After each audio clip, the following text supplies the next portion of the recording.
ஹல்லேலூயா. இங்கே நம்ம ரெண்டு காரியங்களை பார்க்க முடியும். ஒன்று, அவருடைய ஆடுகள், அவருடைய ஆடுகள் அல்லாதவைகள். அவருடைய ஆடுகள் அவருடைய சத்தத்திற்கு செவி கொடுக்கும். சிலர் பாருங்க, என்னதான் தேவன் பேசினாலும் என்னதான் சொன்னாலும் அவர்களுடைய மனதில், அவர்களுடைய செவிகளில் அவருடைய வசனம் ஏறுகிறதில்லை. ஏன்? அவர்கள் அவருடைய ஆடுகள் அல்ல. இந்த நல்ல மெய்ப்பன் அவர்களுடைய மெய்ப்பன் அல்ல.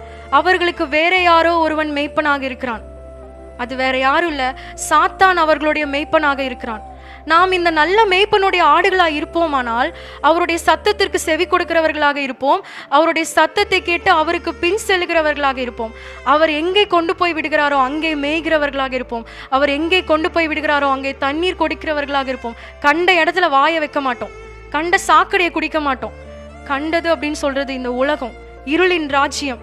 அதிலெல்லாம் நம்ம எந்த ஒரு ஈடுபாடு இல்லாதவர்களாகவும் எந்த ஒரு ஈர்ப்பு இல்லாதவர்களாக நம்ம இருப்போம். ஹல்லேலூயா. நான் அவருடைய ஆடுகளாய் இருப்பேனானால் அந்நியனுடைய சத்தம் என் காதுகளில் விழாது. அந்நியனுடைய சத்தத்துக்கு நான் விலகி போவேன். நாம் யார் என்று நாம் நிதானித்து பார்ப்போம். ஒரு சில வசனங்களை வாசித்து நாம் முடிக்க போகிறோம். 1 தெசலோனிக்கேயர் 5ஆம் அதிகாரம் 5 10வது வசனம் வரைக்கும்.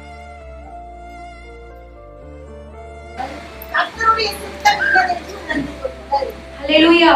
முற்காலத்தில் நாம் எப்படி இருந்தோம்? இருளுக்குரியவர்களாகவும் இருளின் ராஜ்யத்திற்கு உட்பட்டவர்களாகவும் இருந்தோம். ஆனால் இப்பொழுது தேவன் தம்முடைய மிகுந்த கிருபையினாலே, தம்முடைய மிகுந்த தயவினாலே நம்மை தம்முடைய ராஜ்யத்தின் பிள்ளைகளாக மாற்றி இருக்கிறார். எனவே கனியற்ற அந்தகார கிரியைகளை நம்ம என்ன பண்ணணும்? அவைகளை கடிந்து கொள்ள வேண்டும். இன்னொரு வசனத்தையும் வாசிப்போம். ரோமர் 13ஆம் அதிகாரம் 11 14 வரைக்கும்.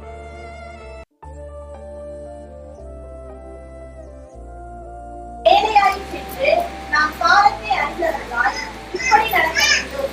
நாம் விசுவாசிகளான போது ரட்சிப்பு சமீபமாய் இருந்ததை பார்த்து இப்பொழுது அது நமக்கு அதிக சமீபமாய் இருந்தது. இரவு சென்று போயிற்று, பகல் சமீபமாயிற்று. ஆகையால் அந்த காலத்தின் கிரியைகளை நாம் தள்ளிவிட்டு ஒளியின் ஆயுதங்களை தரித்துக் கொள்ள கடவுள். பலியாகும், வெறியும், வேசித்தனமும், காம விகாரமும், வாக்குவாதமும், பொறாமையும் உள்ளவர்களாய் நடவாமல் பகலிலே நடக்கிறவர்கள் போல சீராய் நடக்க கடவுள்.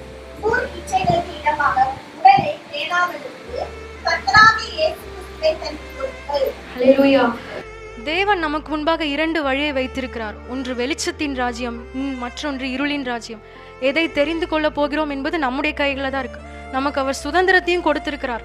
ஆனா வெளிச்சத்தின் ராஜ்யத்தில் நடக்கிறவர்களுக்கு வரும் மேன்மையையும் இருளின் ராஜ்யத்தில் நடக்கிறவர்களுக்கு வரும் அழிவையும் நமக்கு முன்னரே தெரிவிக்கிறார். நம் மீது அன்புள்ளவராய் அவர் இருக்கிறதினால் நாம் வெளிச்சத்தின் ராஜ்யத்தில் நடந்து நித்திய ஜீவனை சுதந்திரித்துக் கொள்ள வேண்டும் என்கிறது அவருடைய ஆசையா இருக்கிறது. ஹல்லேலூயா. நாம் நல்ல தீர்மானங்களை எடுப்போம். கடந்த வருஷம், கடந்த நாட்களை நம்ம எப்படி வாழ்ந்தோம் என்பது முக்கியம் இல்லை. இனியாவது இந்த புது வருஷத்திலேயாவது நாம் வெளிச்சத்தின் ராஜ்யத்தின் பிள்ளையாக, நாம் அவருக்கு பிரியமானவர்களாக, சத்தியத்தின்படி உள்ள வாழ்க்கையை வாழ்ந்து நாம் அவருக்கு சாட்சியாக நிற்க வேண்டும். ஹல்லேலூயா.